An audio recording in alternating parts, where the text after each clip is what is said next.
Sí, profe, iba a hablar sobre los oxoácidos. Muy bien. Entonces vamos a comenzar con lo que respecta a los ozoácidos. Acuérdense que el comportamiento es distinto. A veces no son los mismos factores y otros que no se comportan de manera igual. Vamos entonces a compartir pantalla.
Es que tenía el micrófono cerrado.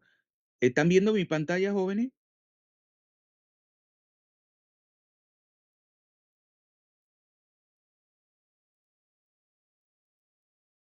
No. No, profesor. Ya, es que tenía, cuando a veces uno aprieta algo,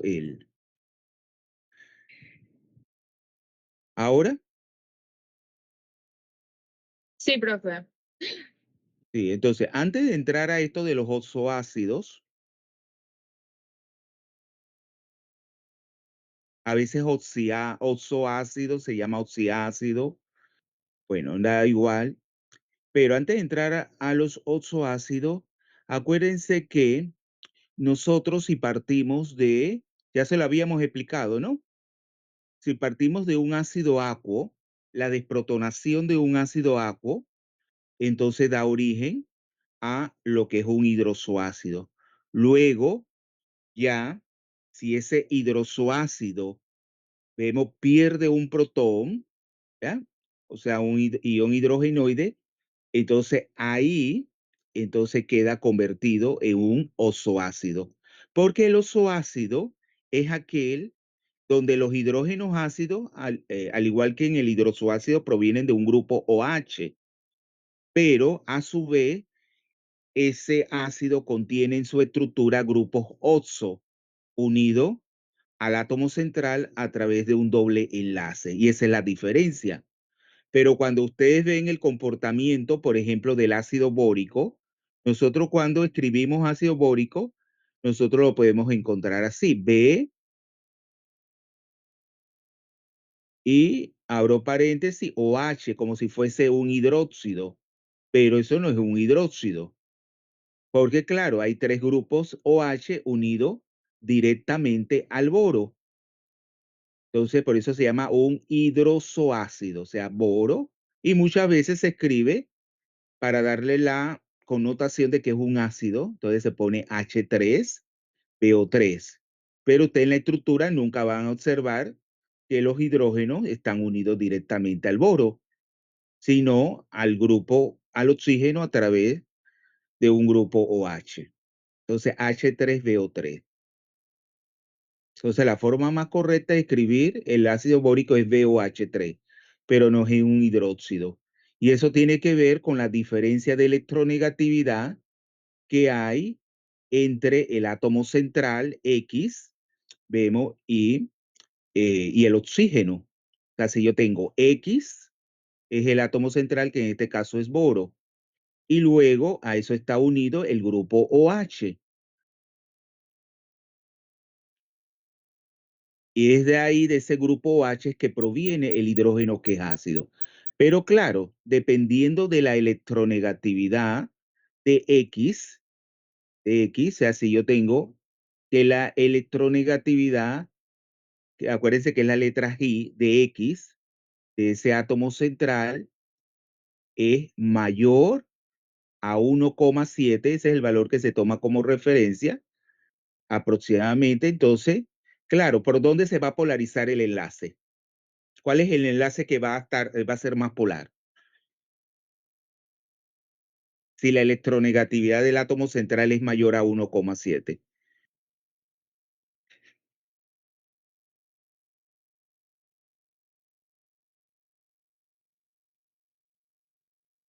Entonces, el enlace más polar es este, OH. Entonces, la sustancia se va a comportar como un ácido. Entonces, aquí la sustancia se va a comportar como un ácido, porque ese es el enlace que va a ser más polar, perdiéndose es un hidrógeno.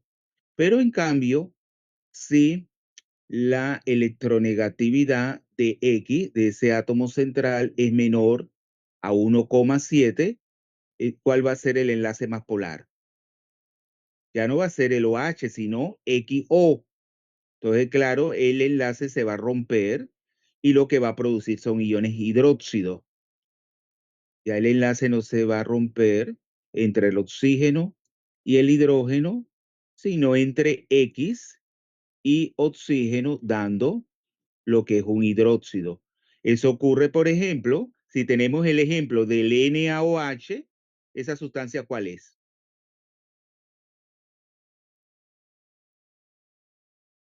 El NaOH es el hidróxido de sodio. Pero si tenemos ClOH, ¿cuál es?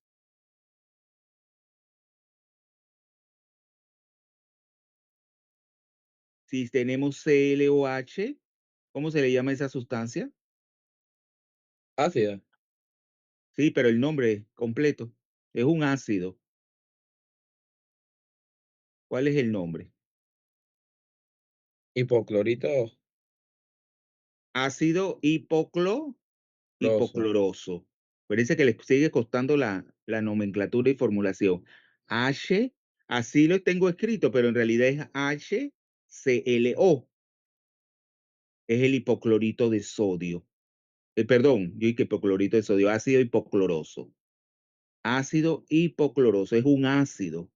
Y claro, ahí la diferencia la marca la electronegatividad del átomo central. Cuando esa electronegatividad es mayor a 1,7, la molécula va a dar iones hidrogenoides, o sea, es ácida.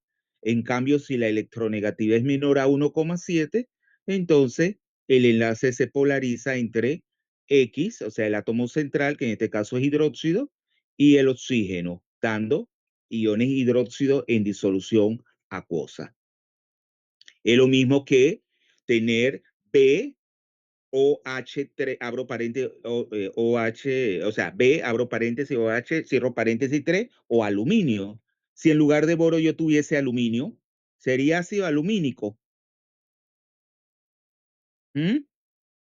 No, sería el hidróxido de aluminio. Aquí entre el sodio y el cloro, entonces también vemos que hay una diferencia. Entonces, entre los ozoácidos, yo puedo decir que son como si fuesen derivados del agua, donde el átomo de hidrógeno del agua es sustituido por un átomo, por otro átomo. En general, si estamos hablando de elementos del bloque P, entonces es un no metal. Por ejemplo, entre los halógenos, vamos a poner la estructura H, vemos, H y OH, ¿ya? Este es el agua. HOH. Claro, si yo sustituyo el hidrógeno por X, o sea, H es un X, donde ese X puede ser cualquiera de los hidrógenos menos el flúor, porque acuérdense que el flúor es un átomo el más electronegativo. Por lo tanto, no forma estos compuestos. O sea, X puede ser cloro, bromo,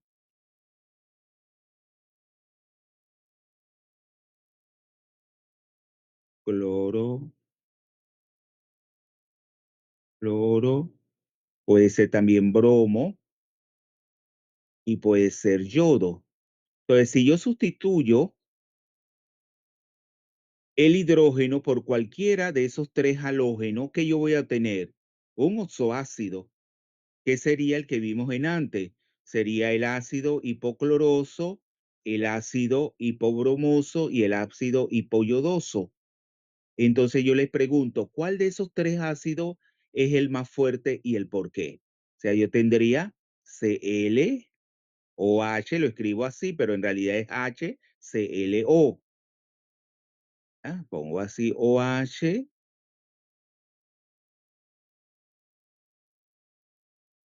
pongo Br,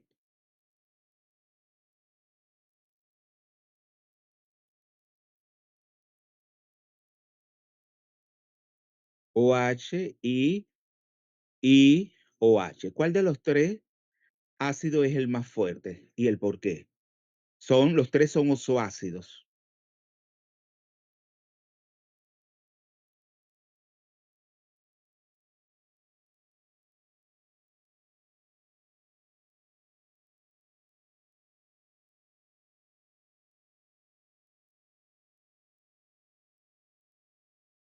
El del yodo, el ácido hipoyodoso. Miren que aquí, acuérdense que le dijimos que los ozoácidos contienen grupos contiguos, ¿va? Grupos contiguos de oso. Este no, ese es el único, el más, o sea, además contiene el hidrógeno unido al grupo H, no contiene grupos oso. Y vamos a ver que de los ozoácidos de determinado, bueno, ahora lo vamos a ver con el estado de oxidación, es el menos ácido.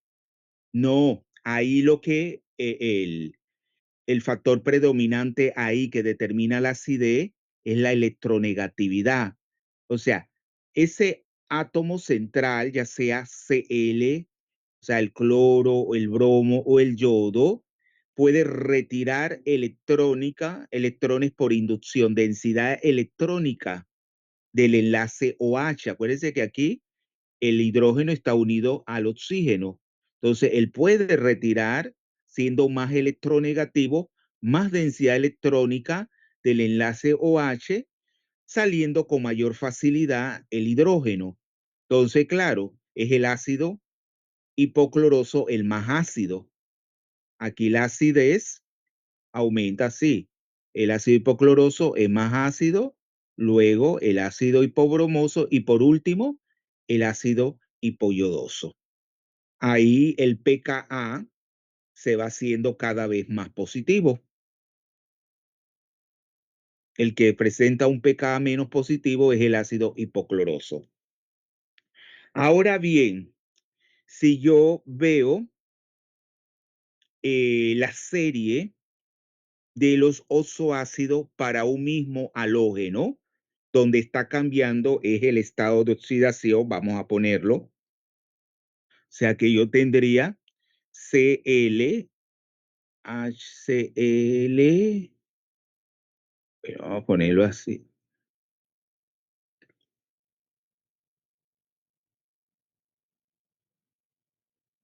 ClO3, ¿verdad? ClO3 OH, porque todos van a contener un solo protón ácido, o sea, son monopróticos, ¿ah? ClO3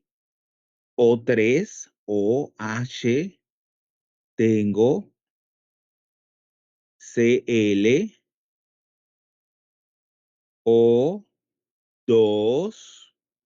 OH,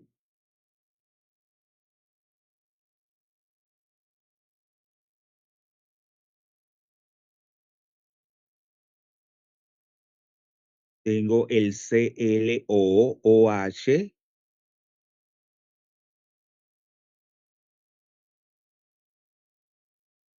y por último, el que ya hemos visto, que es el Cl. Vamos a borrar acá.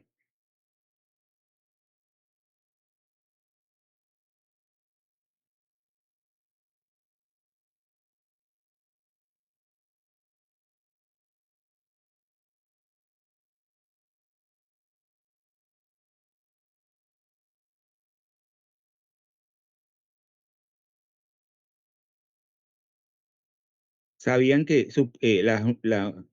las clases son virtuales por hoy y mañana? Todas, en la tarde. No, en el día, mañana y tarde. Así que no. Bueno, y el otro sería el que hemos estado viendo, el ClOH, o sea, sin ningún grupo oxo. Por eso que, claro, en la definición esa que un oxoácido contiene en su estructura grupos oxo contiguos unidos a través de un doble enlace al átomo central, al grupo OH, o sea, al grupo que contiene el hidrógeno ácido. En el caso de este último, no. Aquí no se cumple. Tengo el Cl unido al OH, ¿verdad? Directamente Cl, o sea, que ese cloro no está unido a ningún grupo oxo. O sea, solamente va a contener el grupo OH que contiene el hidrógeno ácido. Entonces ahí ustedes ven que en el caso del primero sería el ácido perclórico. Yo lo he escrito así, pero es el ácido H. Vamos a ponerlo acá abajo, ácido perclórico. Acuérdense que este es el ácido más fuerte que se conoce. Cuando se va a trabajar con este ácido en un laboratorio, tiene que utilizarse una cámara especial, una cámara que tenga una especificación para trabajar con este tipo de ácido, porque es muy fuerte, es muy corrosivo. HCl4 lo hemos escrito así. Claro, ahí el estado de oxidación del cloro, ¿cuál es? 7 más. Fíjense que esas cargas son ficticias, porque en realidad ahí el cloro no pierde 7 electrones, sino que solamente representa, es una carga ficticia para explicar la formulación, etcétera, pero no es que eso existe realmente. No es que el cloro ha perdido 7 electrones, no. El cloro acá, en el siguiente, en el ClO2, que sería el ácido clórico, es 5 más. El ácido clórico HClO3.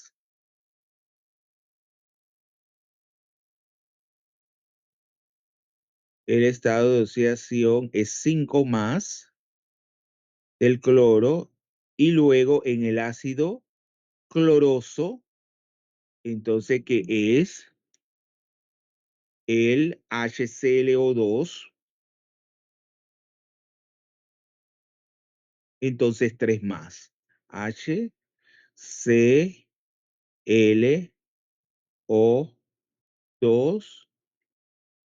es 3 más. Y finalmente en el ácido hipocloroso, que es HClO, el cloro es 1 más. Entonces yo les pregunto, esa variación en el estado de oxidación, ¿qué va a determinar? ¿Qué va a determinar esa variación en el estado de oxidación? A medir, va a repercutir en la fuerza ácida. ¿Por qué? Cuando un átomo pierde electrones, ¿qué pasa con su radio? A medida que el que ha perdido más electrones es el cloro en el ácido perclórico. O sea, tiene una carga 7 más. A medida que un átomo pierde electrones, ¿cómo se hace su radio? Que ya no es un radio atómico, sino un radio catiónico. ¿Cómo se hace ese radio catiónico? ¿Se hace más pequeño? Se hace más pequeño. Entonces, claro, acá el tamaño importa. Y claro, ese elemento cloro presenta una electronegatividad. Y claro, al hacerse más pequeño, la capacidad que tiene ese átomo de retirar densidad electrónica, que, la cual está fijada su propia electronegatividad y al hacerse más pequeño se acrecenta, tiene mayor capacidad de retirar. Entonces, claro, afecta la electronegatividad retirando por inducción, inductivamente más densidad electrónica del enlace OH y por lo tanto la fuerza del ácido aumenta. Entonces, claro, la fuerza ácida aquí va decreciendo. La mayor fuerza ácida la presenta el ácido perclórico, luego el ácido clórico, luego el ácido hipocloroso y luego, perdón, cloroso y luego el ácido hipocloroso. Luego, si ya tenemos, mira que vamos a estudiar, o sea, relacionándolos de manera distinta. Aquí teníamos el mismo elemento, ¿verdad? El átomo central. Lo que estábamos variando es la cantidad de grupos oxo. Pero veamos, pues, ahora otra regla, ¿verdad? Otra regla empírica en donde vamos a tener la misma cantidad de grupo oxo, ¿verdad? Unido, o sea, es un oxoácido sin carga, es una molécula que tiene todos los oxígenos unidos directamente al átomo central. Pero aquel que presenta mayor fuerza ácida es aquel que presente mayor cantidad de grupos oxo no hidrogenados. Entonces, si nos vamos a este conjunto, ¿cuál sería el más ácido? Todos los grupos oxo están unidos, no hemos puesto las estructuras, pero ahora lo vamos a ver con el siguiente grupo. Vamos a poner otro grupo de oxoácidos, pero ¿cuál sería el más ácido según esa regla? Donde vamos a tener un oxoácido sin carga, o sea, es una molécula neutra. Todos los grupos, los oxígenos, están unidos al átomo central. Pero acuérdense que uno de esos grupos oxo, en este caso, el que acabamos de pasar, no contiene, o sea, contiene el hidrógeno, o sea, no está en forma de oxo, sino de OH. O sea, todos los oxígenos están unidos de forma directa, pero uno de esos oxígenos a su vez está unido al hidrógeno ácido. Entonces, según esta regla, ¿cuál es el que presenta mayor cantidad de grupos oxo?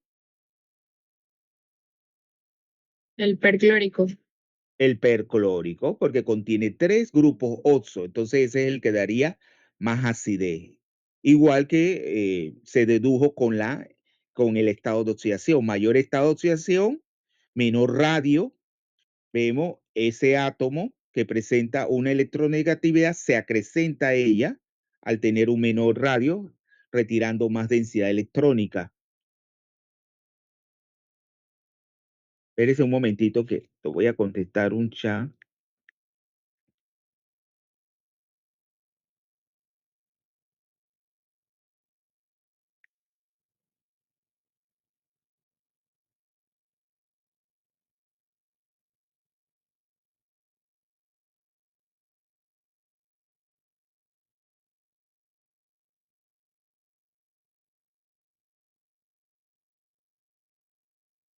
Mm. Entonces veamos un grupo, ¿vea? Un grupo de oxoácidos. Vamos a poner el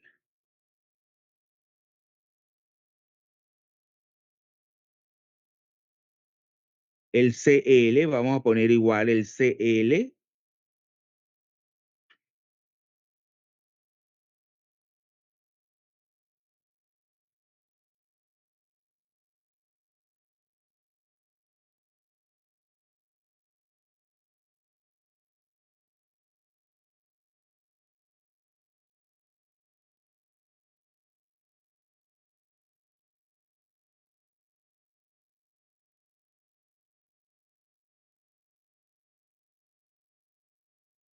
O sea, el ácido perclórico, ¿ah? Ay, pues se me va el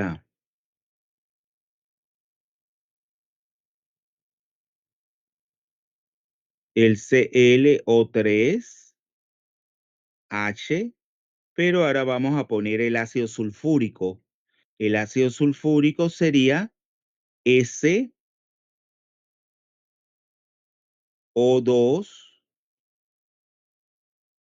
no, O3, ¿verdad?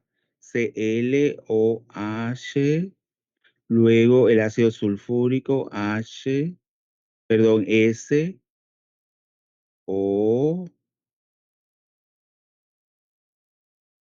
¿verdad? 3.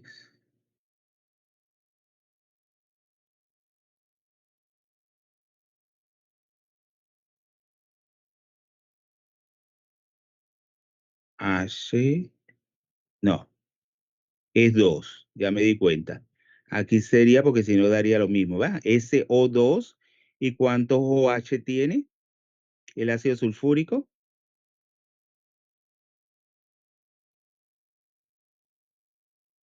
Aquí sería 2. SO2. ¿Y cuántos OH? 2, ¿verdad? O2. Lo que pasa es que yo le pongo la rayita del enlace, pero se puede poner OH, ¿ah? Y luego el ácido sulfuroso sería el SO. Entonces aquí sí sería también OH2, SO, y aquí dos OH también. Y se me quedó como un 5. Vamos a.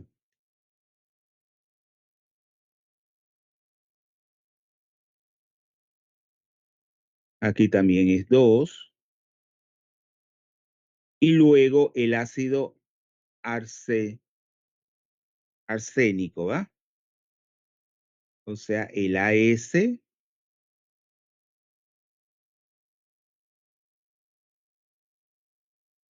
en realidad no contiene grupos oxo, es un hidroxoácido. El ASOH3.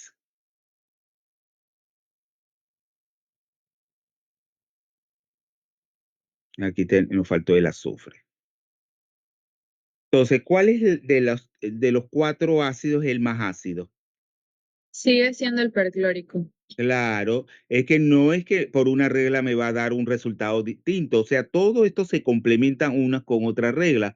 O sea, es HCl4 sigue siendo el más ácido porque es el que contiene, claro, aquí yo lo pongo como HCl4, pero de esos cuatro grupos, cuatro oxígenos, perdón, tres se encuentran en la forma oxo, sin hidrógeno, o sea, no como hidroxílico, sino como oxo. Luego en el ácido sulfúrico, entonces tengo que dos se encuentran en la forma oxo, H2. Ahora vamos a escribir la estructura, H2SO4. Y luego en el ácido sulfuroso, este es el ácido sulfúrico, se reduce a uno solamente. Entonces sería H2SO3. Y luego en el ácido arsénico, vemos no hay grupos oxo en la estructura. Entonces acuérdense que habíamos ya visto una regla empírica, la regla de Pauling, en la que se determina el primero y los pK a través de una fórmula. Esa fórmula denota. Ahora se la voy a colocar. La fórmula es esta, pK, la regla de Pauli, ¿va? El pKa1, el primer pK es igual a 7, a veces colocan 8. El primer pKa1 es igual a 7 menos 5. Vamos a poner 5 menos P o N, lo que usted quiera. ¿Qué hace referencia a la P? Es a la cantidad de grupos oxo que tenga el oxoácido, porque el oxoácido yo lo puedo escribir así, X, ¿ya? Acá pongo la cantidad de O, ¿ya? Como su P, que es la cantidad de grupos oxo que contiene en su estructura, y acá los grupos OH, poniendo otro subíndice como la Q. La Q pueden ser distintos, P, puedo poner N, al OH le puedo poner M. Entonces aquí pongo Q. Y claro, dependiendo de la cantidad de grupos oxo, te van a ver, claro, ese está en el término que es negativo. Mientras mayor cantidad de grupos oxo tenga el oxoácido, más negativo será su pK. O sea, más fuerte será el ácido. Vamos a escribir las estructuras para que usted lo vea.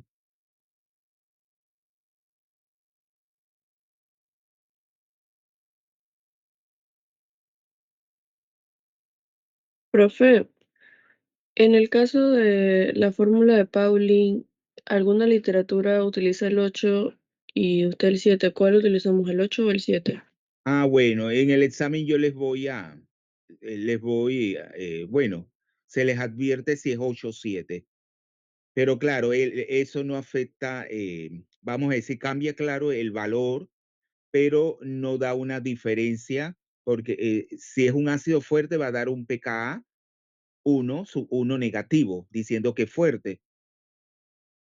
Entonces no afectaría el resultado, o sea, la determinación si es ácido o fuerte o débil.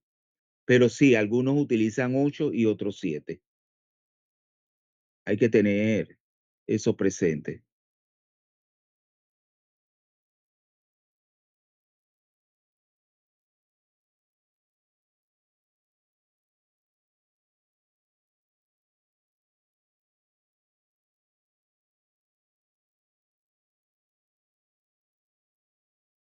Aquí borré parte de la regla.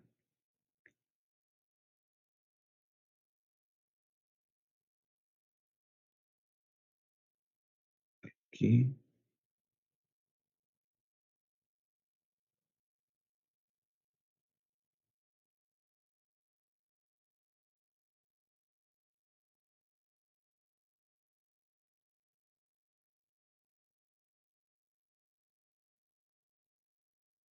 Aquí tenemos pK.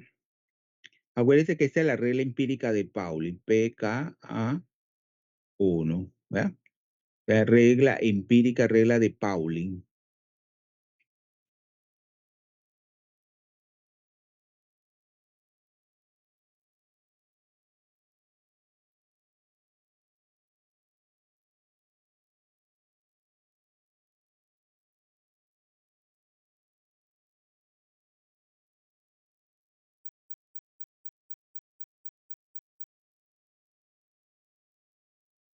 Bueno, ya sabemos que para el ácido perclórico, claro, la cantidad de P, la cantidad P, que es la cantidad de grupos oxo, es igual a ¿cuál? A 3. O sea, 3 grupos oxo. Entonces, claro, yo tengo el cloro, acuérdense que es una estructura tetraédrica. Tengo cloro unido, todos esos grupos oxo lo tengo unido a través de dobles enlaces. Entonces, por eso que nosotros vamos a ver que uno de los factores que determina la acidez es los enlaces pi que resuenan, o sea, presentan una estructura resonante. Entonces, mientras más cantidad de grupos oso tenga el oso ácido, más resuena la carga negativa que se forma al perder el hidrógeno.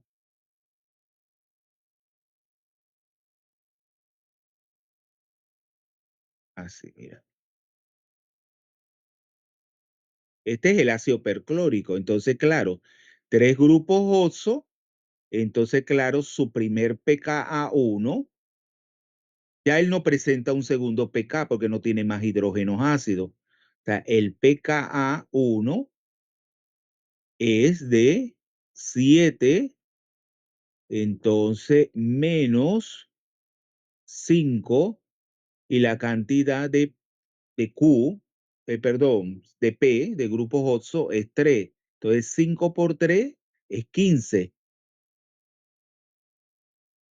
Entonces 7 menos 15 es menos 8. Imagínense, muy negativo, relativamente muy negativo. Por eso que este ácido es muy fuerte.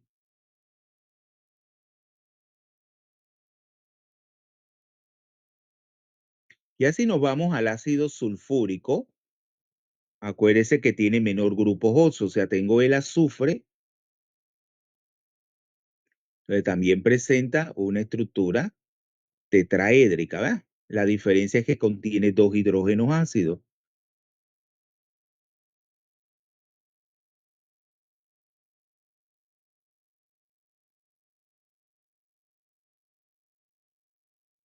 Pero yo les pregunto, ¿los dos procesos de disociación ácida son total, se comportan como ácido fuerte?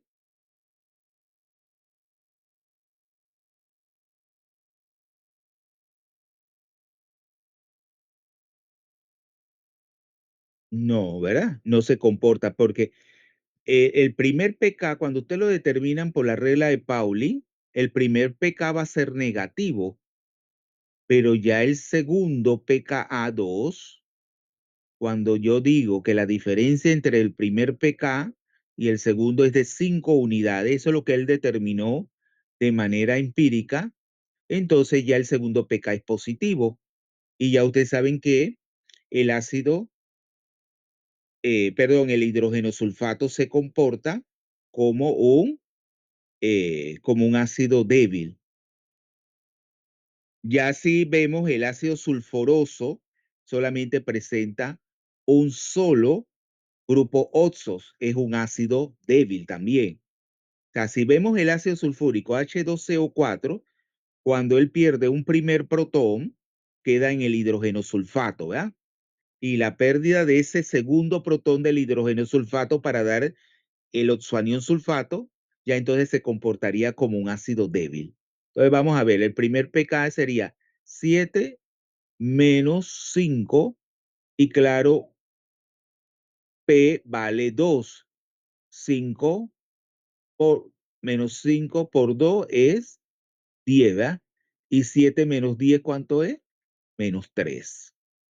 Si fuera 8 sería menos, daría un resultado negativo igualmente. 7 menos 10 sería menos 3, ¿verdad? Ya si ustedes determinan el segundo pKa, o sea, la pérdida del segundo protón, ya entonces el delta, o sea, la diferencia entre los dos pK varía en 5 unidades. Es decir, que usted le tienen que sumar al menos 3 a ese primer pKa1, 5, para obtener el segundo pK. ¿Qué daría un valor de cuánto? 2 positivo. Exacto, ya es un ácido débil. Porque acuérdense que un pKa positivo que representa cómo es la constante de acidez.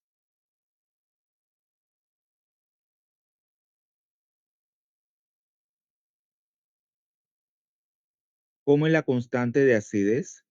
Menor de 1. Mayor a 1. Exacto, es menor a 1. O sea, la acompaña un número con una potencia de base 10, pero negativa. Entonces, el pKa2 ya sería entonces del ácido sulfúrico, 5, 3 menos, más 5 sería más 2, como dijo Aldaís. Menos 3 más 5, entonces daría 2. Ya se comporta como un ácido débil. Igual si lo calculamos para el ácido sulfuroso, entonces que P vale 1, 7 menos 5 da 2. También es un ácido débil y el ácido arsénico no contiene grupos oxo. Por lo tanto, no es, en este caso no es un oxoácido, sino un hidroxoácido. Miren que esta regla empírica, a través de ella se han podido determinar anomalías estructurales. Por ejemplo, en el caso del ácido carbónico, se ha determinado que el pKa que se determina a través de esta regla empírica de Pauli no concuerda con el calculado experimentalmente. Y ahí es porque cuando yo tengo una cantidad, una concentración de CO2, no toda esa no todas las moléculas de CO2 se combinan con el agua para formar el ácido carbónico. Solamente una fracción de esa concentración efectivamente pasa a ser ácido carbónico. Y por eso que se ha podido determinar esa anomalía estructural. También en el caso del ácido sulfuroso, o sea, acuérdense que el ácido sulfuroso es cuando el CO2, el dióxido de azufre, se combina con agua. También ahí hay un, no concuerda, o sea, no todo el CO2 pasa a formar y ahí es a la inversa. Entonces se presentan especies más complejas, no en HCCO3, sino en forma, otras especies más complejas en solución y que da un valor por encima, y eso se ha determinado por resonancia magnética nuclear. Acá es en exceso, pero en el ácido carbónico es por defecto, o sea, menor número de moléculas de CO2 se combinan con el agua, es solamente una fracción para formar el ácido carbónico. Acá es más, pero existen en forma de especies más complejas, no en forma de H2SO3.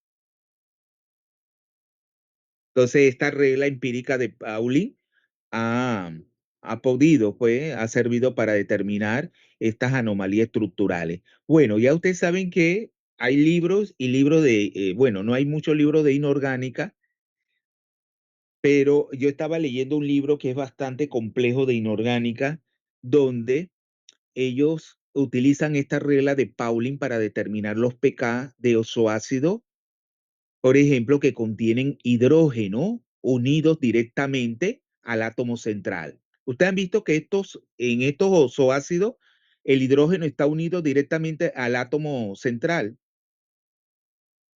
¿Mm? No.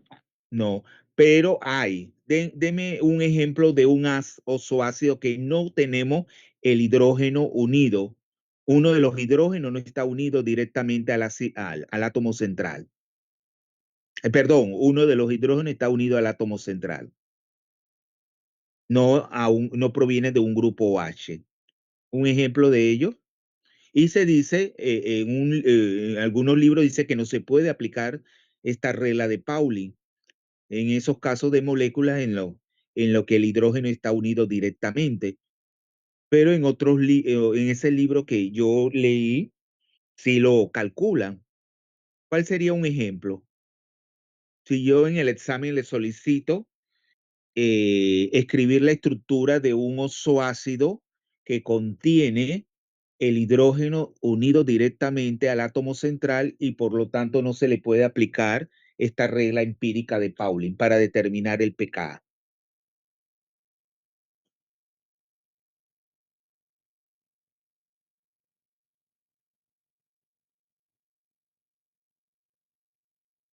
El ácido fosforoso, vamos a hacerlo. El ácido fosforoso y el ácido hipofosforoso. Vamos a hacerlo con el ácido fosforoso. Voy a borrar.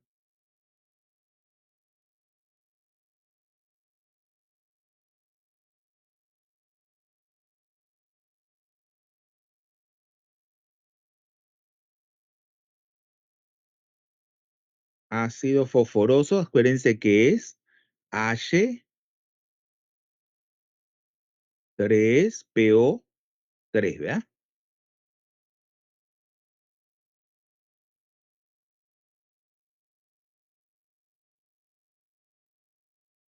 Vamos a hacer la estructura de Luis, claro, para que ustedes se den cuenta.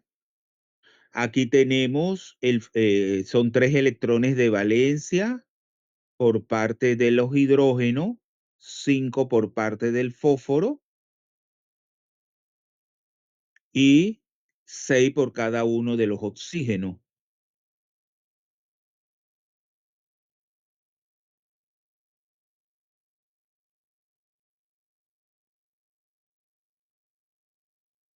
Y 3 por 6.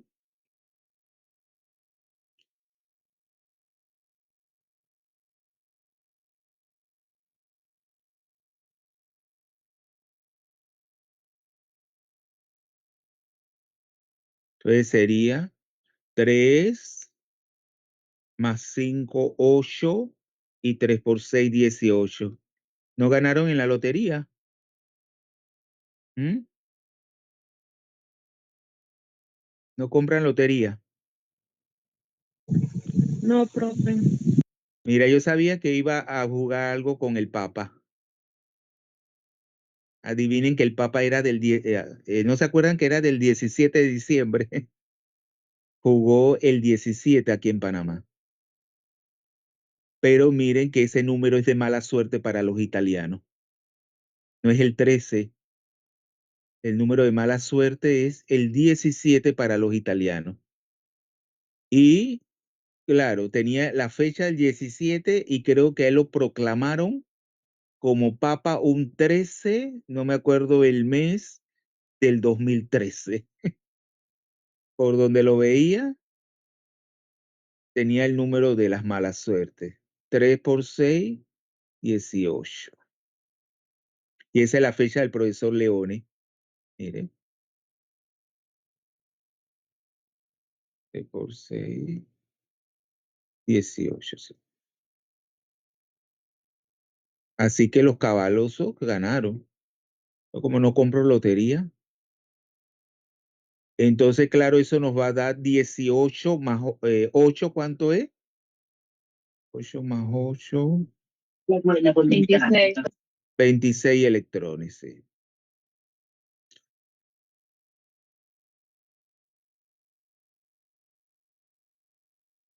Entonces, claro, el átomo central es el fósforo. Es el fósforo, lo escribimos. Y claro, a eso estamos uniendo los oxígenos. 1, 2, 3. Pero claro, ¿cuántos hidrógenos son? Bueno, acá tenemos hidrógenos, son 3. Los hidrógenos tienen que ser terminales, pero aquí, claro, aquí sería un H, acá sería un OH también, y claro, esto se ha determinado por espectroscopía, ¿verdad? Porque claro, uno puede poner el otro hidrógeno unido al otro oxígeno, pero no. Estudios espectroscópicos demuestran que el hidrógeno, un tercer hidrógeno no es ácido, está unido directamente al fósforo aquí.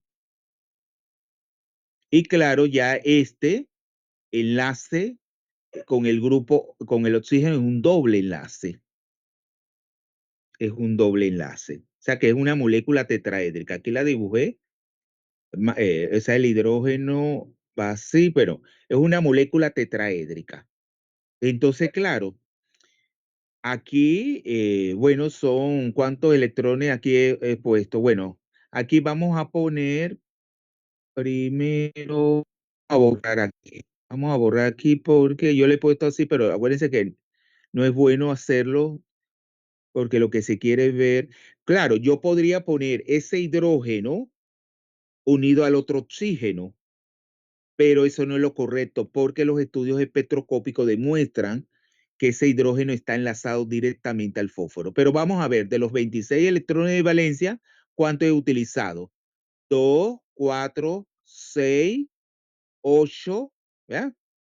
8, 10 y 12, ¿verdad? Restan. Vamos a restarle aquí 12, o sea, 2, 4, 6, 8, 10, 12, 26 menos 12, 6 menos 2, 4 y 14. Entonces completamos el octeto, ¿va? 14 de los oxígenos. Aquí ponemos los 2,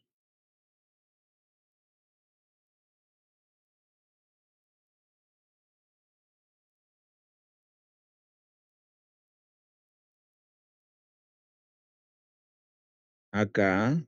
Ahí van 6, 8, 10. Y acá 2, 4, 6, 8, 10, 12 y 14, ¿verdad? Ya. ¿Pero ustedes creen que esa es la estructura más estable? No, profe. No, porque la carga formal del fósforo no es la mínima. Porque si ustedes calculan la carga formal del fósforo, van a ver que no es cero. Carga formal, ustedes la podrían dejar. Un estudiante de cuarto año que te le escribe en la secundaria, eso es correcto. Pero cuando usted le dice que las estructuras de loes más estables deben tener una carga formal hacia cero, o si no son cero, tienen que ser mínimas. Entonces, carga formal, número de electrones de valencia del fósforo, 5, ¿verdad? 5, número de electrones, ¿verdad? La mitad, se rompe homolíticamente los enlaces, fósforo, oxígeno, hidrógeno, y le queda 1. Sería 1, 2, 3, 4 y 5, y no tiene pares de electrones no enlazantes. Y 5 menos 4, ¿cuánto es? Es 1 más. Pero claro, si yo formo un par de electrones de este oxígeno de la forma oxo, pasa a formar un enlace pi, ahí sí ya tengo que daría 0. Por lo tanto, la estructura correcta es esta: un doble enlace entre el fósforo y el oxígeno.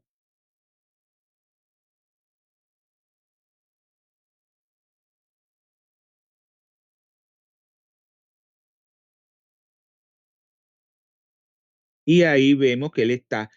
¿Cómo se forma ese doble enlace entre el fósforo y el oxígeno, jóvenes?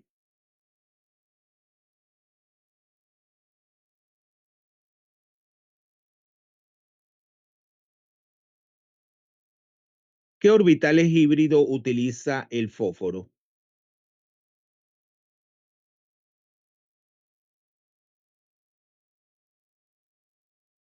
Y acuérdense que aquí el oxígeno queda con 2 pares de electrones no compartidos.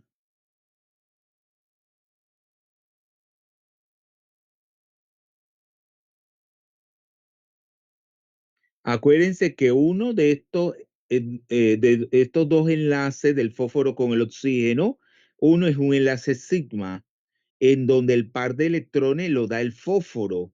Es un enlace coordinado. Es un enlace coordinado. Aquí tenemos uno, vamos a ponerlo. Los dos provienen del fósforo. Y es en el enlace pi donde el oxígeno, entonces a través de un orbital P lleno, aporta el par de electrones. ¿Y qué hace el fósforo? Aporta el orbital vacío D. Pero acuérdense que el fósforo, al ser de menor tamaño, acuérdense que está en el periodo 3, ese traslapo de orbitales PPP para formar un enlace pp tiene una baja probabilidad. Entonces eso lo vamos a ver ahora con otra regla.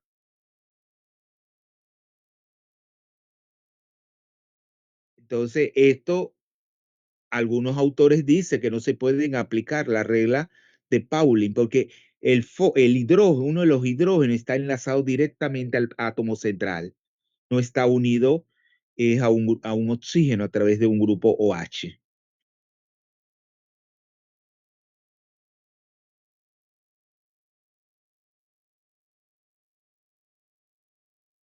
Entonces, ahora veamos, voy a borrar. Por ejemplo, el caso de oxoácidos que tengan la misma composición, ¿verdad? La misma composición, el mismo estado de oxidación, pero la diferencia es en el radio del átomo central. Entonces, mientras mayor sea el radio de ese átomo central, entonces la acidez disminuye. Aquí entonces otra vez el tamaño. Por ejemplo, tenemos el caso del HClO3, del ácido clórico, del ácido brómico. Miren, tiene la misma composición, HCl3, HBr3, lo único que ha cambiado el cloro por el bromo y luego el bromo por el yodo. El estado de oxidación es el mismo. ¿Cuál es el estado de oxidación? ¿Cuál es el estado de oxidación? 5. 5 más. Entonces, ahí el factor que determina la diferencia en acidez es el tamaño, el radio del átomo central. Ya ustedes saben que a lo largo de un grupo hacia abajo, ¿qué pasa con el tamaño? Yo tengo el grupo 17, tengo el flúor en el segundo periodo, ¿ah? Pero luego en el tercer periodo tengo el cloro, luego sigue el bromo en el cuarto periodo y luego en el quinto periodo tengo el yodo, ¿verdad? ¿Qué pasa hacia abajo cuando yo me desplazo hacia abajo en el grupo? ¿Qué pasa con el radio? Aumentaría. El radio aumenta y al aumentar el radio, ¿qué pasa con la acidez? Disminuye. La acidez disminuye. Porque ya dijimos que el radio, ¿qué pasa? ¿Cuál es más electronegativo? Porque también ahí la electronegatividad sufre una disminución. De los tres, el más electronegativo es el cloro, ¿no es así? Y el de menor Sí. tamaño es el cloro, que lo hace que por inducción retira más densidad electrónica, viéndolo de las dos formas, el más electronegativo y el de menor tamaño. Entonces, el más ácido sería el ácido clórico. El más ácido, luego sigue el ácido brómico y por último el ácido yódico. ¿Qué es la diferencia? Pero si yo le pongo que me hagan esa comparación con el ácido clorhídrico, el ácido bromhídrico y el ácido yódico, ¿cuál sería el más ácido? ¿El ácido clorhídrico, el ácido bromhídrico o el yohídrico?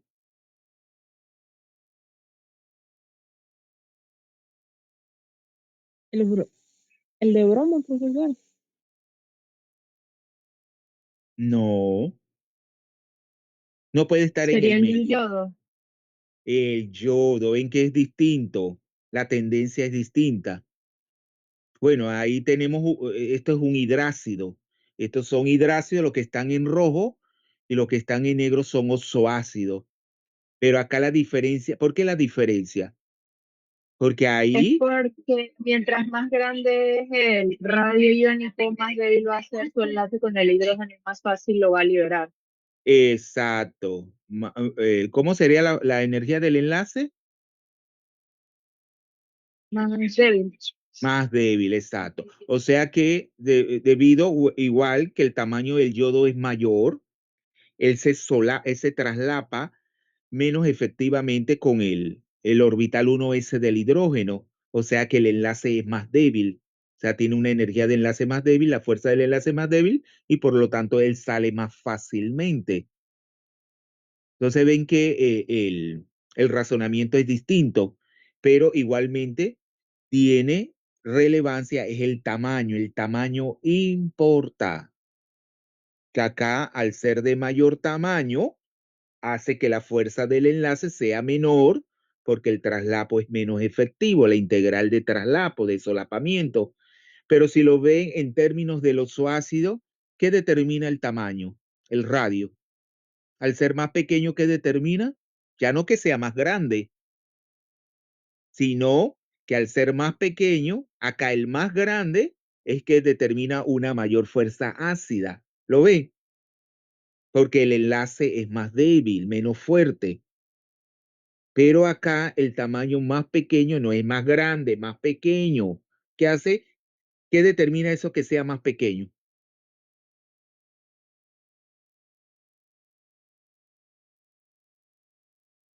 ¿Qué determina el ser más pequeño? La electronegatividad. Claro que su electronegatividad se realce y que retire con mayor facilidad densidad electrónica del enlace OH, o sea, del enlace donde está el hidrógeno ácido. Vamos a ver ahora, ya habíamos hablado del enlace a mayor cantidad de enlace pi como en el ácido perclórico, entonces más se deslocalizará la carga negativa sobre esos enlaces pi y por lo tanto la fuerza ácida aumenta. Claro, mayor cantidad de estructuras de resonancia, entonces eso hace que la carga esté más deslocalizada y se hace más estable la especie y por lo tanto aumenta la capacidad de perder ese hidrógeno. Pero Igualmente, si lo visualizamos por la mayor número de oxidación, entonces ese mayor número de oxidación que tiene el cloro, por ejemplo, en el ácido perclórico, vemos es porque forma enlaces coordinados con el oxígeno. O sea, ese de formar enlace doble con el oxígeno, o sea, enlace pi con el oxígeno, lo hace tener una mayor carga positiva, que ya ustedes saben, al tener una mayor carga positiva, entonces un menor radio y la capacidad de retirar densidad electrónica se maximiza del enlace. Entonces veamos otra vez la estructura para que ustedes lo vean. H del ácido perclórico, perdón, cloro,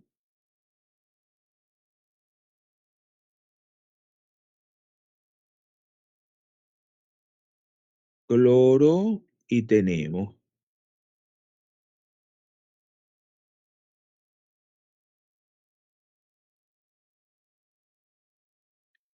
acuérdense que igualmente, ¿qué pasa? El cloro, ¿a qué periodo pertenece?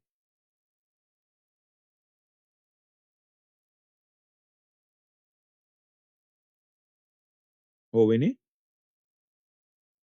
¿a qué periodo pertenece? En el segundo periodo tenemos el flúor, ¿no es así? El flúor Es el tercero. al tercero. Y claro, ya el cloro tiene una baja probabilidad de formar enlace pi-pi-pi-pi.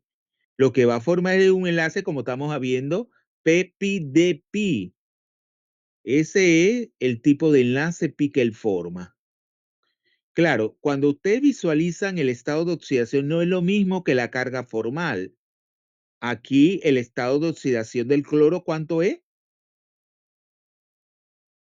7 más. Pero la carga formal es de 0. O sea que se hace más estable al formar esos 3 dobles enlaces. Y que son enlace covalente coordinado. Porque cada uno de esos enlaces dobles que forma el cloro con los oxígenos, ¿quién es el que aporta el par de electrones para formar el enlace sigma? El cloro. Aquí tenemos, claro. Primero vayamos de dónde viene ese 7 más y el 0. Si yo veo el estado de oxidación del cloro, es cuando yo rompo heterolíticamente los enlaces que forma el cloro con cada uno de esos oxígenos en su forma 8 del hidroxilo. O sea, el estado de oxidación del cloro, su número de electrones es 7, ¿verdad? Pero de esos 7 electrones de valencia, aquello menos 0, porque cuando yo rompo estos enlaces heterolíticamente, ¿a dónde quedan los electrones? ¿De qué lado? ¿Quién los gana? ¿Quién es más electronegativo, el oxígeno o el cloro?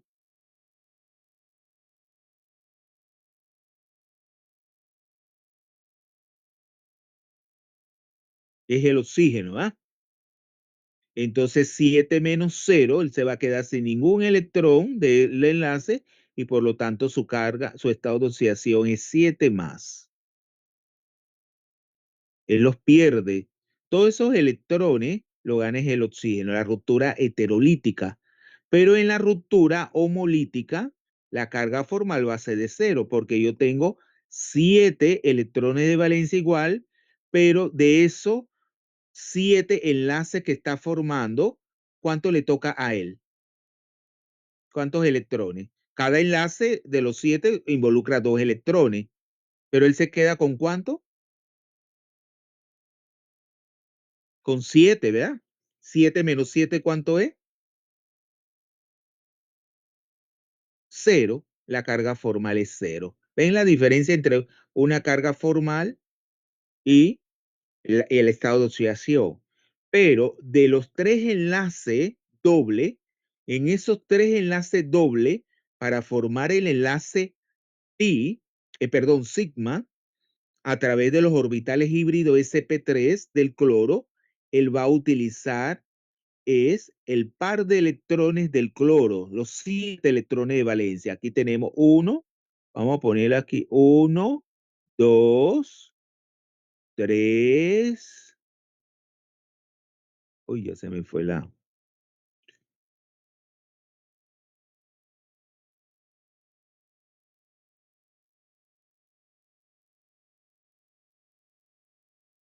Uno, dos, tres, 4, 5 y 6. Y aquí sí con el grupo H, AMA aportaría 1, y el otro es el oxígeno. ¿Lo ven? 7 electrones de valencia. Y claro, para formar el enlace pi, ¿de dónde provienen los electrones? Del oxígeno a través de un orbital p. ¿Y el cloro qué aporta? ¿Qué aporta el cloro? Orbitales. El orbital de vacío. En cada uno de esos 3 enlaces pi, él aporta un orbital de vacío.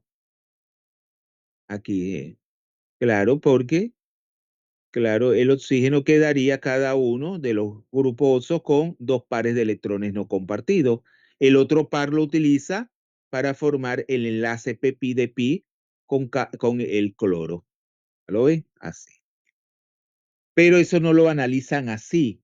La gente, el que no sabe de química mucho, dice que de ese doble enlace, en cada enlace, uno proviene del oxígeno y el otro proviene del cloro. Y no, en el enlace sigma, entonces, porque usted forma, claro, 4 orbitales híbrido sp3, pero esos 4, esos 3 de los orbitales híbrido sp3 del cloro contienen, ya están llenos completamente de electrones.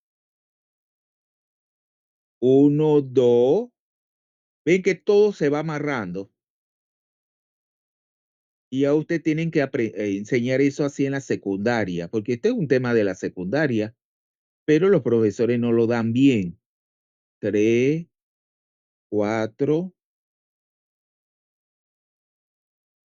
porque esto es inorgánica. La inorgánica es la base de la enseñanza en la secundaria, para enseñarla bien la química. Por eso es una de las materias básicas de su licenciatura. El que va a ejercer la docencia luego, no le va a servir mucho la bioquímica, que va, ni bueno, la química física ahí le sirve un poco porque no se van a poner a ver. Es la inorgánica la más importante. Y la orgánica ya ustedes saben que a veces se toca de una manera muy básica y no es porque sea compleja, sino que se aparta o sea, del resto. Porque yo creo que cuando se trata la orgánica a veces es más sencilla. O sea, comienzan con los hidrocarburos y todo es más sencillo, pero eso se logra a partir de sexto año. Bueno, aquí puse un orbital de más, ¿verdad? Son 4, pero ¿cuántos electrones de valencia contiene el cloro?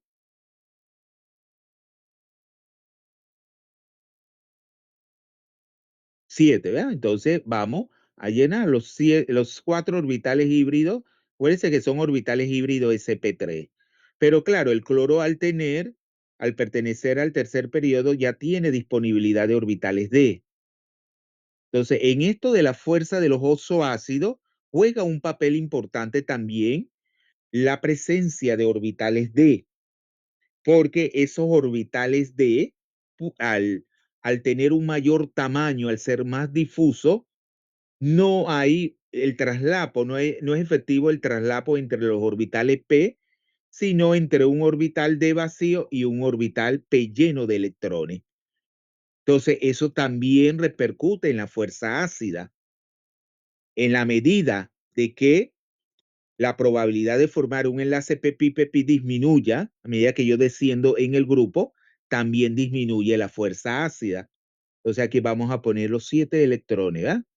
1, 2, 3, 4, 5, 6 y 7. ¿Cómo están 4 de esos 3, 3 de esos 4 orbitales híbridos sp3? Llenos. Por lo tanto, los aporta los electrones para formar los enlaces sigma lo aporta es el cloro. No, uno no proviene del cloro y el otro del oxígeno. No, los dos provienen del cloro. ¿Alguna pregunta? Jóvenes.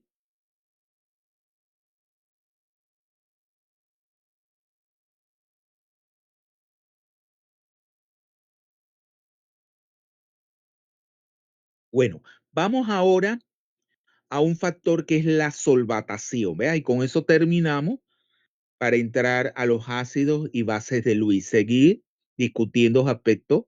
¿Te acuerdan los efectos electrónicos de inducción, la electronegatividad? Bueno, eso lo vamos a ver ahora con los ácidos y bases de Lewis. Pero vamos a terminar esto de los oxoácidos con lo que es la solvatación.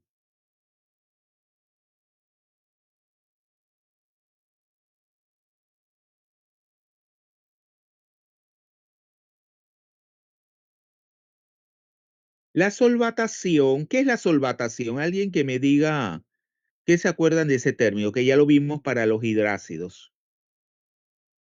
¿Qué es la solvatación?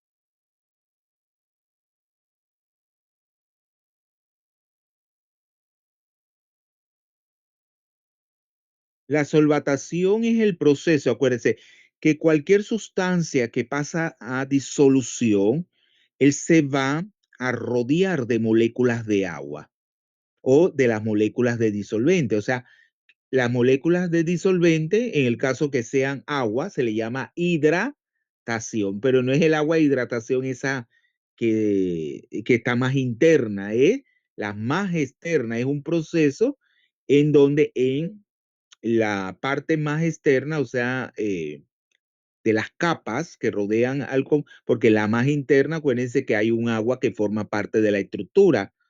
¿Se acuerdan de las sales hidratadas? Esa es otra cosa.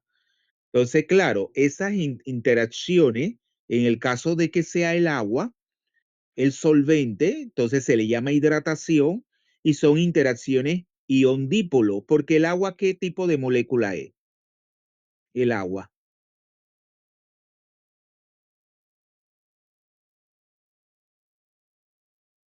¿Qué tipo de molécula es el agua? Polar. Es una molécula polar. Entonces presenta dipolos permanentes, o sea, hay un dipolo al ser el oxígeno más electronegativo que el hidrógeno. Entonces, sobre el oxígeno que recae, un dipolo, una carga parcial negativa, un dipolo negativo. Y entonces ese dipolo negativo va a interaccionar a través de la carga positiva, que en este caso de un hidrácido recae sobre un hidrógeno. O sea que el hidrógeno pierde, ¿se acuerdan? Perdía un electrón, ya sea a través de la ruptura heterolítica o en la ruptura homolítica y luego perdía un electrón a través de una ionización y que luego al hidratarse pasaba a disolución. Entonces, claro, la molécula de agua tiene este dipolo. Entonces son interacciones que no son enlaces, sino es una interacción ion-dipolo. No como es el caso de los ácidos acuosos, donde las moléculas de agua sí están enlazadas covalentemente a través de un enlace covalente con el ion metálico. Y aquí tenemos así. Y claro, estos procesos de hidratación, ¿cómo son desde el punto de vista termodinámico?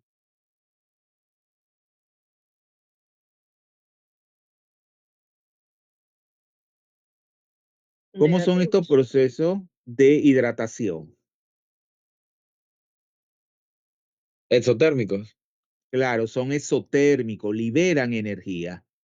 Y siempre, si lo visualizamos por este proceso, esos están permitidos, o sea, son permitidos termodinámicamente, o sea, están favorecidas. Claro, a medida que aumenta la carga del ion que se hidrata de la molécula de agua a través del dipolo con carga contraria. Ves que son dipolos, cargas parciales, una carga y una carga total. Entonces, a medida que esa carga del ion sea mayor y que el tamaño sea menor, ¿cómo será el proceso más exotérmico o menos exotérmico? El delta H. O sea que ese delta H de hidratación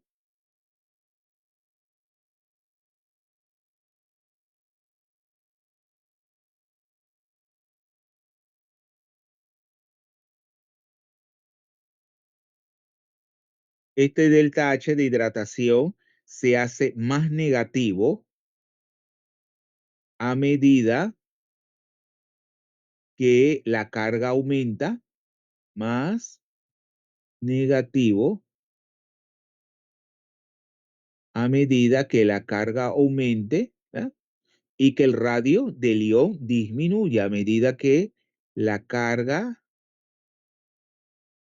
aumente. Vamos a poner la flechita hacia arriba y el radio disminuya.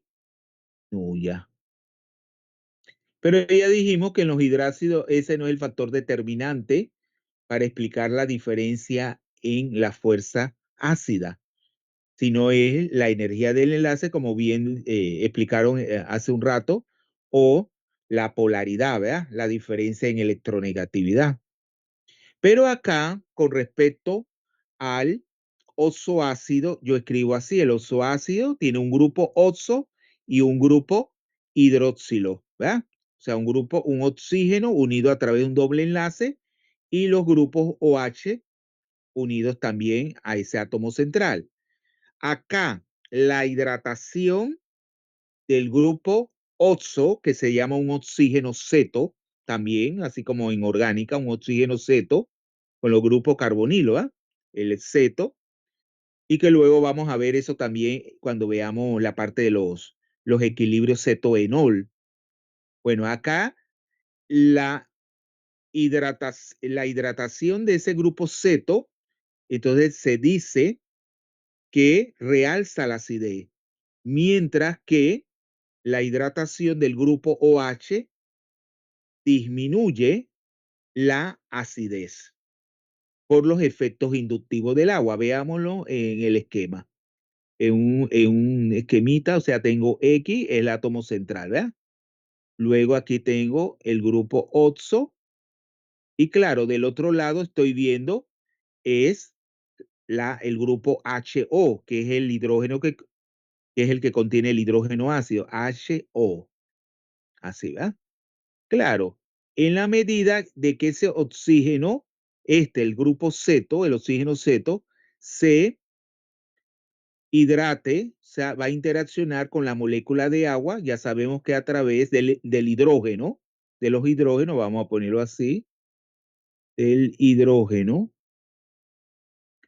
que es el dipolo con carga contraria, el dipolo positivo. ¿Qué va a pasar? La molécula de agua va a retirar densidad electrónica. Acá tenemos,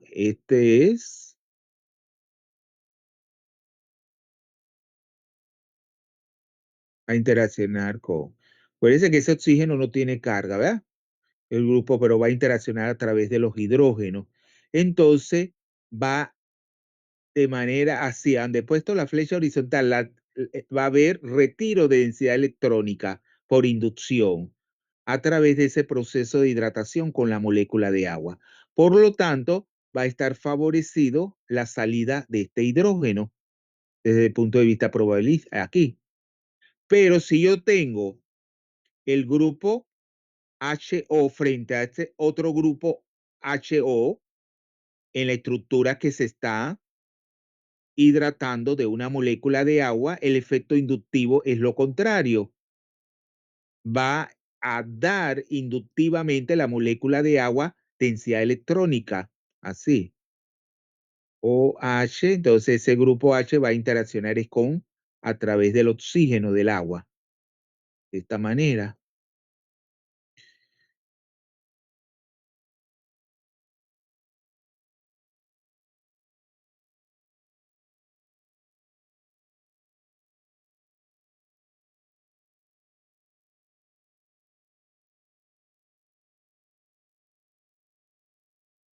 Espérense un momentito, joven, ¿no yo?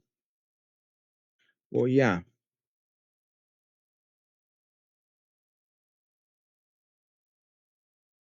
No, ya que llegó una sobrina. Entonces, aquí tenemos la carga parcial negativa sobre el oxígeno que va a interactuar con el hidrógeno del grupo OH. Y claro, acá da electrones por inducción. Claro que se hace más difícil la ruptura de este enlace porque da electrones en la flechita. Y claro, veámoslo con un ejemplo. Si yo tengo el ácido fosfórico, el H3PO4,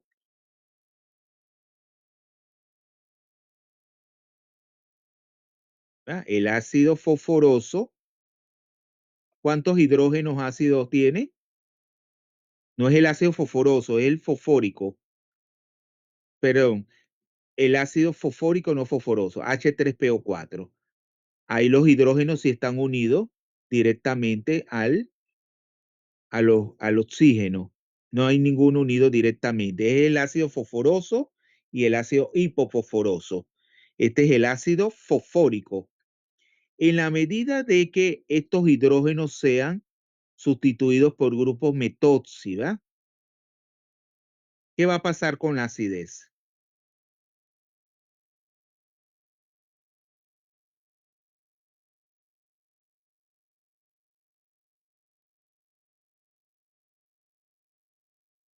¿Puede repetir la pregunta?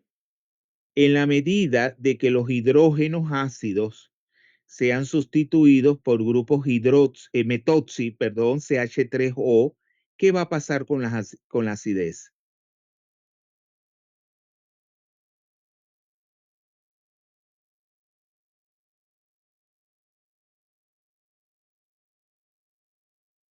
Y acá, en el segundo que he colocado, un hidrógeno ha sido sustituido por un metoxi. Luego se sustituye otro hidrógeno por un grupo metoxi, o sea, ya no es uno, sino dos. Entonces sería CH3O2, el fósforo, que es el átomo central. Luego quedaría un solo hidrógeno y luego sería O2, ¿verdad? ¿Qué ocurre con la acidez? ¿Cuál de Disminuye. las, cuál de las tres sustancias es más ácida?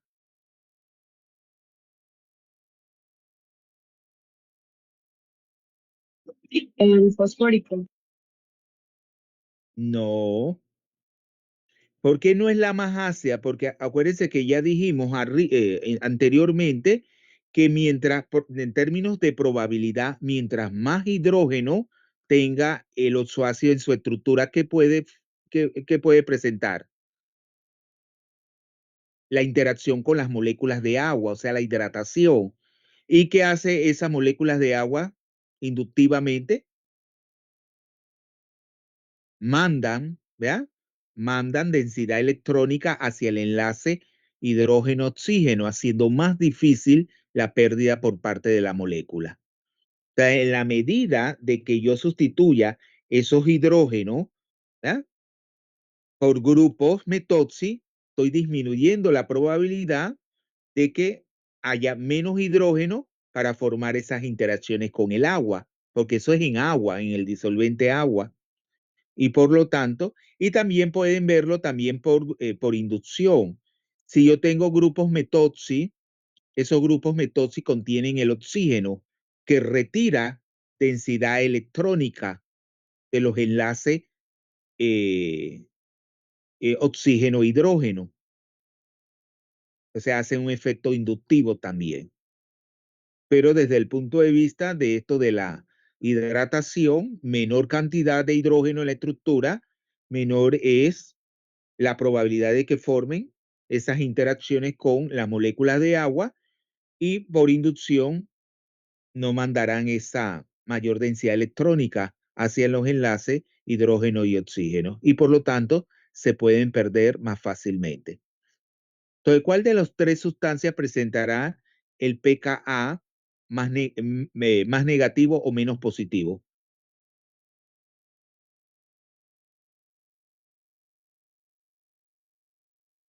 El más positivo sería el H3PO4 y el menos ácido sería el que tiene los dos sustituyentes por el grupo metioxo, creo que se llama. Metoxi. Ajá, sí es. Bueno, ese sería el más ácido, ¿va? El más ácido. El HT-PRO4 lo dijo bien, presenta el pK más positivo porque es el menos ácido. Y no, ninguno de los tres tiene un pK negativo porque ninguno son ácidos fuertes. Pero de los tres, el más ácido, es decir, el que presenta el pK menos positivo, ¿verdad? O más negativo, podemos decirlo también, aunque no es negativo per se, es el que contiene los dos grupos metoxi. ¿Lo visualizaron, jóvenes?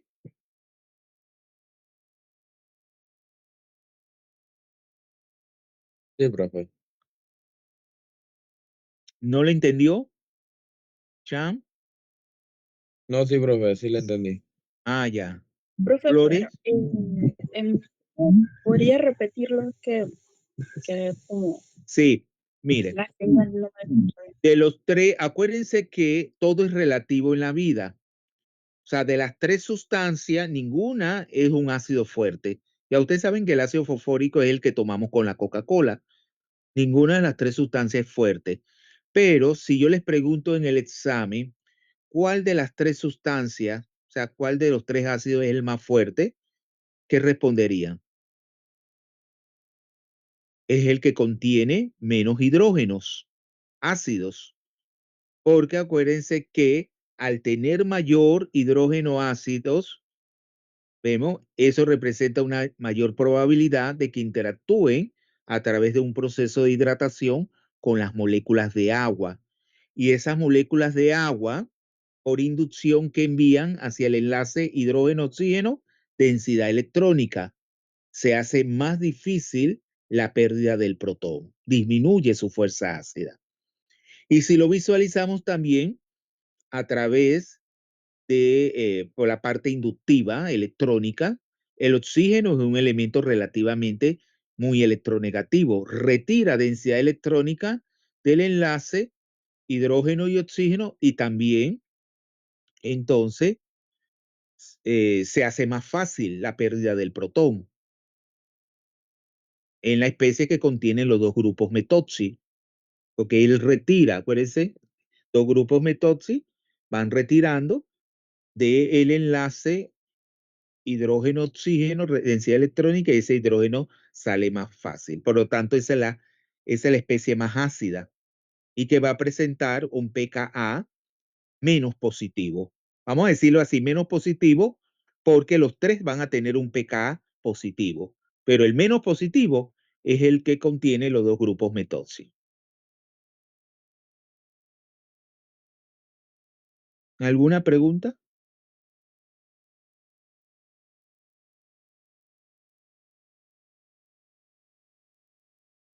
Bueno, vamos entonces a pasar a los ácidos y las bases de Lewis.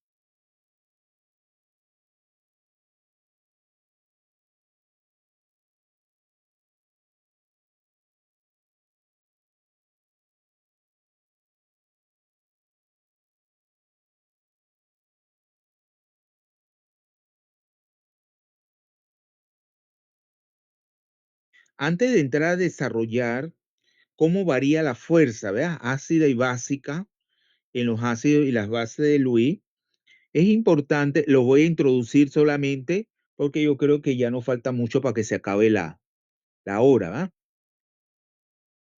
Y vamos mejor a introducirlo a otro tema, que es donde vamos a terminar este tema. Ya esto lo terminamos la otra semana, para ver si podemos la otra semana introducir las reacciones redo. Ok, ya ustedes saben que ya pasa el tiempo, ya estamos ya esta es la quinta semana, sí. Ya la otra semana es la sexta. Nos quedarían 10 semanas más, porque el semestre tiene, no, nos quedarían 9. ¿El semestre cuántas semanas tiene? ¿15 o 16? 16. 16. Ah, entonces nos quedarían 10. Entonces, mira, con respecto a los ácidos y base de Lewis, ya ustedes saben que eso descansa esta definición que es muy abarcadora, solamente más abarcadora que ella. ¿Cuál es? ¿Qué otras dos definiciones son más abarcadoras que ella? O sea, tenemos el concepto generalizado de ácido base, ¿se acuerdan? Que dice que la base es aquella que dona una carga.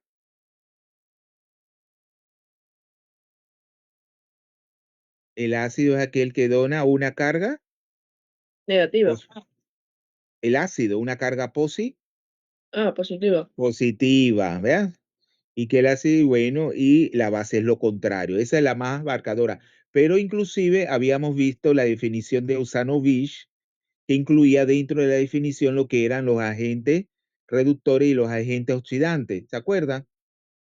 Porque involucra lo que es la pérdida o, sí, la ganancia, igual, bueno, no lo dice así, pérdida o ganancia de electrones, pero involucra ya los electrones y por lo tanto incluye a estos agentes oxidantes y agentes reductores, que son términos propios de las reacciones de transferencia electrónica y no de las reacciones ácido-base.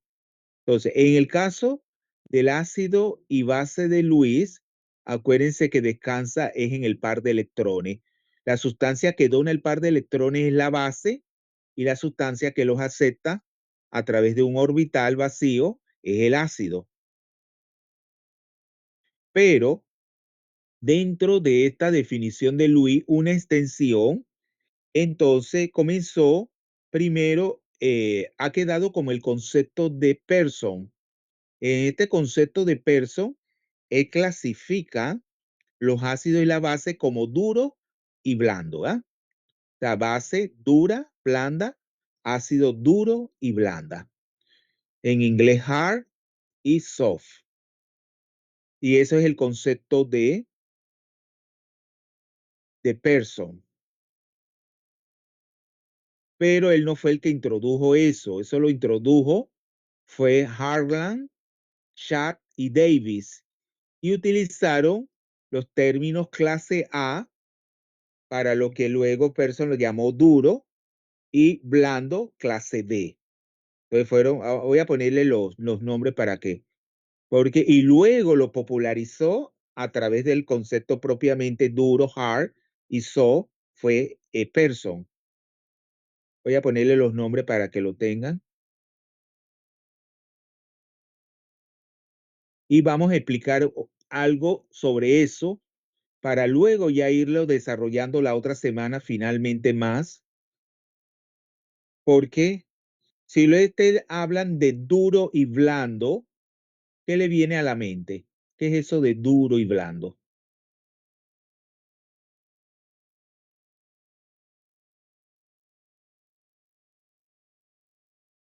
Entonces tenemos duro, pero ya sabemos que lo llamaron clase A. Anteriormente, Pearson llamó tanto el ácido, existe un ácido duro, o sea, duro y una base dura. Y que las interacciones siempre en una reacción se promueven son que un ácido duro interactúe con una base dura y un ácido blando con una base blanda. Se promueven son en las interacciones esas, blando, blando, blanda, duro, duro, blanda, blanda. Entonces, pero inicialmente no es que se utilizaron estos términos de duro y blando, sino de clase A y clase B. Y lo introdujo Harlan,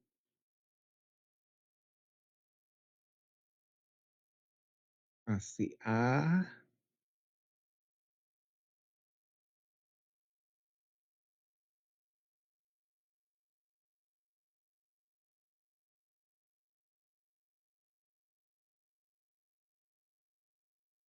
Chat con doble T y Davis. Ya Davis, ustedes lo han visto ¿se acuerdan con los coeficientes de actividad? ¿No? En química física. La ecuación de Davis. Arlan Shah y Davis.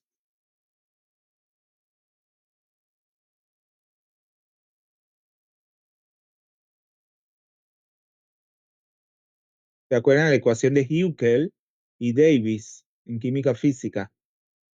Y Davis. Y claro, ellos hablaron de una clase A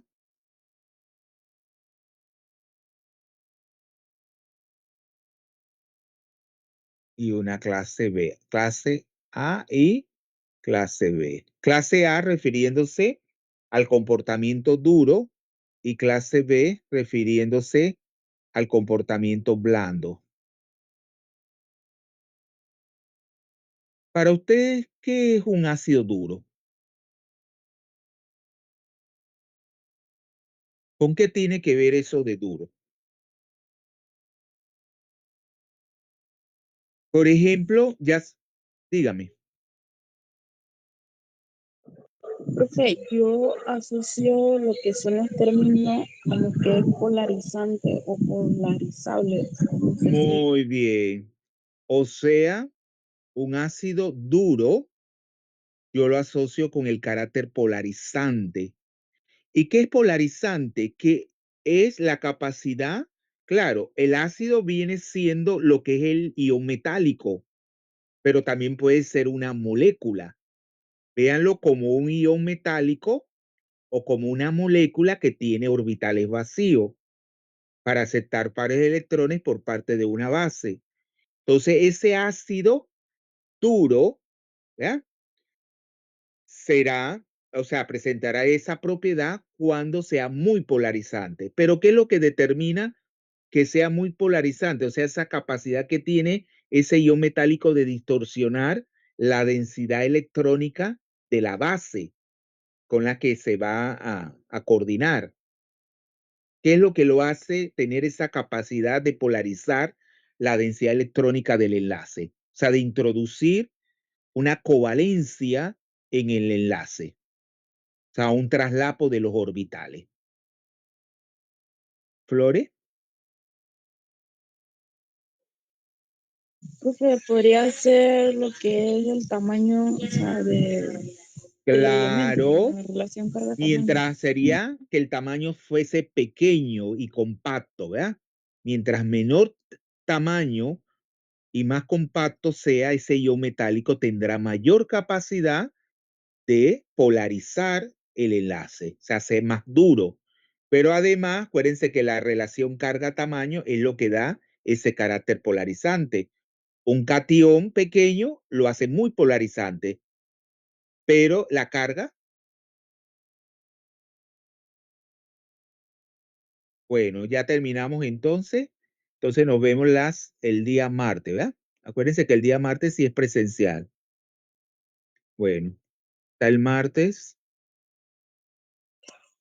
Profe, sí, yo lo fui a buscar hoy a su oficina, es que se me cruzaron los cables, no me acordaba que fui hoy y lo confundí con lo del martes, por eso que mencioné lo del martes. Ah, ya. Flores? Ajá, sí, profe, Sí. Escríbame al chat. dele pues. Listo. Los jóvenes que no habían llegado, llegaron. El joven, la joven Norato no llegó.